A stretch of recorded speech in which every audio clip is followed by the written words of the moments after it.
Hey everyone! ChatGPT Taylor aka Taylor here. Welcome back to the channel. Today will maybe be the start of a series that I'll be making called If Disventure Camp Was. This series will take a look at what would happen if the characters from Disventure Camp were put into a much different situation. For example, instead of being on a reality television show, what if the Disventure Camp cast competed in the Hunger Games? Or it could be something like, what if the Disventure Camp cast were Pokemon? Or maybe something like, what if the Disventure Camp cast were separated into Hogwarts houses? Stuff like that. I have a few other ideas planned for this series, but if there are any ideas for this series that you would like to see me play out, feel free to leave them in the comment section below. And with that, let's get started. Before I begin, make sure to like and subscribe if this video is to your liking, and make sure to comment down below if there's anything that you would like to see going forward. Alright, the first topic that I'm choosing to tackle is kind of in tune with what's going on in the world lately. The topic for today is, what if the Disventure Camp characters were on an American football team? At the time that I'm recording this, the Super Bowl just finished. Disclaimer: I don't actively follow the sport of American football. But that's not gonna stop me from making this video. What I will do in this video is look at the 24 positions on a modern American football team and assign each of the Disventure Camp characters to a position based on their personality and physical capabilities. Luckily, episode 2 of season 3 had the campers play football with animals, so the challenge will be referenced heavily in the placement of the campers. And with that, let's finally start assigning the positions. Let's start with the offense. There are 11 players on offense with 7 different positions. The positions that we will be going through are seen here. With that, let's start with the most important position in the game of football. The quarterback is widely seen as the most important player on the field. The quarterback is responsible for taking the football and either passing it to a receiver, handing it off to their running back, or running forward themselves in order to move closer to the end of the field. To succeed in this position, you need to be tall, have a strong arm, have good decision-making capabilities, have a strategic mindset, and be a strong leader. There were a few people that I considered for this position. But in the end, I settled on Hunter. Hunter may not be the smartest person in the series, and he certainly made some mistakes. But he's definitely a strategic player, a physical player, and he has a good arm, considering how he was able to win his first individual immunity challenge by accurately throwing a ring onto a wooden stake. And although he's not as tall as someone like Will or Alec, he's still pretty tall, so I think he fits the bill. Thoughts, Hunter? Oh yeah. Yeah, I knew you would be happy with this role. Let's go to the next one. The running back is typically responsible for taking the ball from the quarterback and just running as far as they can while avoiding being tackled by the other team. Therefore, it is important for this player to be good at running while also being small enough to avoid being tackled. My pick for this position might be a bit surprising, but I have Oliver as the running back. Oliver is one of the shortest campers in Disventure Camp, and speed is actually one of his strong suits. In the first episode of season 2 where the campers had to run to camp, he arrived first. And he also was placed at the final sprint in the relay during the same episode. Not to mention that as an intern, he commonly has to run when testing the challenges. So, I think he's an ideal fit for this position. Do you think you would do well as running back, Oliver? I will make my team victorious. I'm sure you would, Oliver. I'm sure you would. The offensive line is pretty much responsible for stopping members of the other team from tackling their quarterback and running back. These players are supposed to be bigger in size, physically stronger than most of the other players, and they need to be able to stand their ground against the others. There are 3 types of players on the offensive line: the offensive tackles, offensive guards, and the center. Offensive tackles are at the edges of the offensive line. Typically, 2 offensive tackles are on the field at one time. These players tend to be taller and have a larger reach than other players on the offensive line. To do well at this position, players must be pretty strong, fast, and have good footwork. It's not easy to find people on the cast that fit this description. But the 2 campers that I decided on for this role are Maggie and Connor. Maggie is a pretty good fit for this role. She's one of the tallest campers in the series, and she might be the strongest camper in the series as well. Remember, she sent 5 boys to the hospital. And I bet that she can pack a punch. Right, Maggie? Exactly my point. As for Connor, I don't think he's exceedingly strong, but he's definitely one of the taller campers in the series, so he's one of the better fits for this role. Yeah, he might be a bit older. But I bet he's got some strength left in the tank. Right, Connor? Now I see that those days are long gone. So what now? Okay, maybe not. Sorry, Connor. But you're still one of the better fits in this cast. We also have the offensive guards, who stand in between the offensive tackles and the center. Just like the tackles, there are two offensive guards on the field at one time. These players tend to be shorter than the tackles, and they must be able to stand their ground, be strong, be tenacious, be fearless, and have good footwork. Much like the tackles, it's hard to find campers who fit this description. But the two campers that I decided on for this role are Rosa Maria and Nick. As for Rosa, I think she's stronger than she appears to be. She was notably able to outrun Carol and a fox while carrying her sled above her head. She's also one of the shorter campers in the series, so she fits that requirement. And she was fearless enough to confront a killer. Yeah, she would probably get run over in a professional game, but for the purposes of this team, she's a decent fit as an offensive guard. She might even terrify the other team. Do you have any words for your opponents, Rosa? Do you think I'm afraid of you? You may not be afraid of them, but they may be afraid of you. And for Nick, he's not the buffest camper in the cast, but he was at least strong enough to hold his ground against Jake. And he's not fearful by any means. He at least had enough confidence to yell at Lil. And he has good enough footwork to accurately step on Jake's foot. Yeah, he probably doesn't survive an actual football match, but he's good enough to make the Disventure Camp football team. He definitely has the hands for it, right? Ugh, my hands are killing me. You're not giving me a lot of confidence, Nick. But let's move on. And finally, we have the center. The center stands in the center of the offensive line, in between the two guards. In addition to blocking the opposing team, the center is responsible for snapping/giving the ball to the quarterback at the start of each play. To succeed in this role, a player must be strong, aggressive, intelligent, and have good leadership skills. I had multiple candidates for this position, but I decided to give it to Gret. Gret's strength and aggression is well known, considering she hit Ellie hard enough to make her fly off the platform. Gret is also pretty smart, considering her strategic capabilities as seen during Drew's elimination. And although Gret's allies eventually turned against her, she had the vocal capabilities to lead allies towards a certain direction, indicating a good sense of leadership. Unlike some of the other campers, I think Gret could do well in an actual football game. The center is a key position, but I think Gret could handle it. Are you good with playing center, Gret? Fine. I expected more, but oh well. Let's go to the next position. Depending on the situation, tight ends can run and catch or block. Therefore, a player must be big and strong enough to be able to block, while having the speed and bodily coordination to run fast and make an accurate catch. With this in mind, there's one person that I thought of for this position. And that person is Yul. We all know that Yul has spicy abs, so I bet he can put those muscles to use to block the opposing team. And considering he's a famous dancer, his body is probably very coordinated, which would give him the traits needed to run out and make big catches. It may not be the flashiest position, but I think he's okay with being in this position. Right, Yul? But if I did, there would be absolutely nothing wrong with that. That's the spirit. Although that smile is a little creepy. Anyways, on to our final offensive position. To finish off the remaining positions on offense, we have our 3 wide receivers. I know that some formations use 2 wide receivers and a fullback, but I chose to go with 3 wide receivers. Wide receivers are the ones responsible for racing forward and catching the football when the quarterback throws it to them. They need to be fast enough to outrun the other team, tall enough to make difficult catches, and have the arm and hand dexterity needed to catch the ball while preventing others from tackling them. For this position, I selected Ashley, Tess, and Ellie. Ashley has it all. She's tall, so she has the wingspan to make difficult catches while having larger strides when running. And she was also able to stiff-arm Dan when he tried to hit her with a dueling stick. So even if the other team tried to stop her, she would stand her ground like a true wide receiver. She would never back down, right, Ashley? But Mama didn't raise the quitter. Exactly. For Tess, she may not be the fastest camper, but episode 1 of season 2 showed that she was at least faster than Yul, so that counts for something. She was also able to stiff-arm Fiore in order to give her a clear path to scoring. Yes, I know that Fiore isn't that strong, but those instincts could come in handy during a football game. Instincts are important, and I think that would help Tess excel at this position. Thoughts, Tess? But at this point, I don't care. Fair enough, I guess. As for Ellie, her speed is the main reason why I have her at wide receiver. She's faster than Alec, and since Alec is seen as a bit of a physical threat, that counts for something. She's also apparently faster than Tom, and since Tom is a trained spy, Ellie being faster than him has to count for something. Sure, she might get easily tackled by members of the other team, but if she can run fast enough to evade them, she should escape with only minor injuries. Right, Ellie?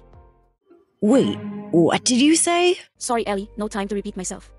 Again, here are the 11 campers that I selected to have on offense. Now, let's move on to the defense. Just like the offense, the defense is comprised of 11 players, this time split into 5 different positions, with some positions having several subtypes. To start, let's look at the defensive line.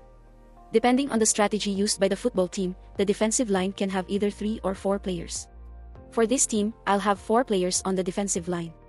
This means that the defensive line will have 2 types of players. 2 defensive tackles in the middle of the field, and 2 defensive ends, one on each side of the defensive tackles. Defensive tackles are tasked with blocking the middle of the field so that the other team's running back cannot run past them, and sometimes they may be tasked with breaking through the other team's offensive line in order to take out the quarterback. To excel at this position, players must be very tall, very big, have a lot of strength, and have a protective mindset. With this in mind, the 2 campers that I selected for these positions are Will and Alec. Will might not be the bravest camper in the series, but he's definitely one of the tallest, visibly one of the strongest, and quite caring, so you could extrapolate that into being protective. Being a defensive tackle can be intimidating, but I'm sure that Will can handle the pressure. Right, Will? We're going to die! I knew I wasn't cut out for this! Okay, we might be doomed. But for Alec, he's also tall, and he's known for being physically inclined, so considering the pool of campers that I'm choosing from, he's probably one of the better fits for this position. And he was protective over Fiore for a little bit, so he has some sort of a protective mindset. So yeah, I think he's a good fit. Anything to add, Alec? I have nothing to say. Now get that camera out of my face. Maybe I should stop asking them. Let's just move on. Defensive ends have similar responsibilities to the defensive tackles, but with more of a focus on taking out the other team's quarterback. Therefore, players in this position should not only have strength, but they need speed so they can quickly reach the quarterback, and a strong tackling ability in order to take out the quarterback. With this in mind, I have James and Gabby as the 2 defensive ends. As for James, although he hasn't shown many instances of being fast, it looked like he was running pretty fast in the Animal Football Challenge. And based on his build alone, he's pretty muscular, so he has to be strong in some capacity. After all, with a 6-pack like this, how could you not be strong? What do you think, James? Are you okay with it? Follow me. I love you all. I will do everything you tell me out there. Okay, if you say so, James. As for Gabby, she might be a bit more light compared to some of the other campers, but she more than makes up for it with her aggression. You do not want to be on the receiving end of a hit from her. And based on her attack on Derek during the Season 1 finale, she clearly hits hard, so I don't think this position would be a problem for her. She might even be good at trash talking before the play starts. What do you think, Gabby? What would you say to the other team to intimidate them? If you don't care for animals' life, I might not care for yours. That is extremely terrifying. Let's move on to the next position on defense. Behind the defensive line are the linebackers. It is common to see either 3 or 4 linebackers on the field at once. Since we have 4 players on the defensive line, we're only going to have 3 linebackers in this play. Specifically 2 outside linebackers and 1 middle linebacker. The linebackers can either block the other team's players from moving forward or go after the quarterback. However, it is common for linebackers to have more speed to increase their effectiveness on the field. It can help them reach the quarterback faster or help them keep up with a running wide receiver. In addition to speed, other valuable traits include strength, technique, adaptability, and aggression. I'll admit it's hard to find campers with a good mix of speed with strength, especially from the pool of remaining campers. With this in mind, the campers that I selected to be linebackers are Tom, Miriam, and Carol. Starting with Tom, I have him as the team's middle linebacker.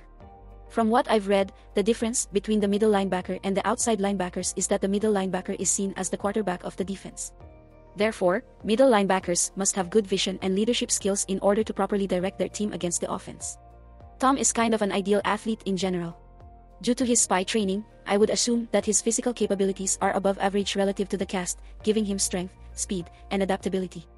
As far as leadership skills, this is most prominent during the Zombie Challenge in Season 1 when he got everyone to follow his lead on key decisions, such as escaping through the window, cutting off Ellie's arm, and abandoning Ellie. As gruesome as it was, it shows Tom's suitability for the middle linebacker position. What do you think, Tom? As quarterback of the defense, what are your first orders? We have to keep running. Okay. That might be better for the offense, but sure. As for the outside linebackers, in addition to strength and speed, they must be able to make quick mental decisions while having good technique that will allow them to get past players much bigger than them. For Miriam, despite her age, she's at least fast enough to keep up with Tom when running. And she has stressed the importance of maintaining technique over the years, specifically when she was rowing. So even though she's one of the shorter campers, her technique could help level the playing field. Isn't that right, Miriam? Sure, I'm not as strong as I used to be, but I haven't lost my technique. Exactly. And for Carol, there might not be evidence of her prioritizing technique, but she's definitely able to make quick mental decisions. When she returned to the game, she immediately thought of the moves she needed to make in order to prolong her safety. She tried to make amends with Aiden and James, and then she manipulated Rhea into becoming more paranoid. And when Aiden confronted her about her deceit, Carol quickly adapted by getting physical and taking Aiden and James out of the challenge. Quick decisions plus adaptability plus physicality equals a great linebacker. She won't care if you're her friend or your enemy. She will run you over. Right, Carol? And if we won't walk out here with great friends, we should at least try to do it with $1 million. Well, Carol, if you manage to get a professional contract, you could make that kind of money. But until then, good luck. Let's move on to the next defensive position. These players are responsible for following the wide receivers and stopping them from catching the football if it's thrown to them. They can do this by intercepting the ball before it's caught, or by tackling the wide receiver after they catch the ball. Therefore, players in this position must be fast, have good hand-eye coordination, be able to anticipate where the ball is heading so they can intercept it, and have the dedication to do whatever they need to do to disrupt passes. For these two spots, I have selected Ali and Drew. Ali was an easy decision. She was one of the faster runners during episode 1, and since she's a gamer, she probably has great hand-eye coordination and anticipation skills, considering that a lot of hardcore games require these skills, such as anticipating when to jump or shoot. She should have no problem intercepting passes and running them down for a touchdown. I bet she already knows what she would do if she scored a touchdown. Right, Ali? Come on!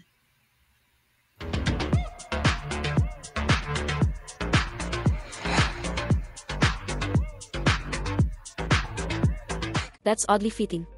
And for Drew, I'll be honest. He was the last person that I assigned to a position, and I had to stretch a little bit to make this make sense. For one, he spotted Tom leaving late in episode 1, so he probably has good vision that would allow him to anticipate where the football is being passed. Secondly, even when he didn't have his notebook, he did what he could to convey his thoughts to Gabby, showing his dedication. And finally, this one is a huge stretch, but Drew's build reminds me a bit of Cody's build. And when I think of Cody, I think of the scene where he jumps in front of a dodgeball to save Gwen. Yeah, it hurt, but I view it as a perfect example of how to prevent a wide receiver from catching the ball. And since Cody and Drew have a similar build, if Cody can do it, Drew can probably do it too. Maybe. I'm not really sure, but I didn't have many options. What do you think, Drew? Any advice? Spoken like a true king. Anyways, let's talk about the last defensive positions. The last two positions on the defense are the free safety and the strong safety. They are seen as the last lines of defense, and are responsible for helping the cornerback stop the wide receivers from catching the ball, as well as tackling the opposing team's running back or tight end if they make it past the defensive line and the linebackers. From what I've read, the difference between the two positions is that the strong safety tends to be bigger and stronger than the free safety, and will line up with the linebackers if they need more support on the defensive line, while the free safety tends to be faster. And in general, safeties need to be able to tackle players while being able to adapt to whatever they need to do. With this in mind, I selected Lake to be the free safety and Rhea to be the strong safety. I have Lake as the free safety purely because I think she's faster at running than Rhea, considering she was one of the first to make it to camp in episode 1 of season 2. Adding to this, she's shown a willingness to tackle when she tried to tackle Connor in the Animal Football Challenge. Therefore, I don't think she would be bad as a free safety, considering the pool of campers I'm choosing from. Let's be honest. It would be tough for most of the campers to escape an American football game without injuries. But I think Lake would be one of them. Do you think you would get injured, Lake? I don't think so. I mean, they couldn't really hurt us, right? Okay, never mind. Hopefully someone will tell her about the concussions. And for Rhea, even though she might not be big, she definitely knows how to tackle, considering how she tackled Aiden during the Animal Football Challenge. And Rhea's ability to adapt isn't too bad either. She adapted when she tackled Aiden in order to give Yul and Gret a clear path to score. She adapted when she got the attention of the wolf before Lake was able to grab a hold of it, and once Carol was evacuated, Rhea adapted by framing Rosa Maria for theft in order to get her totem.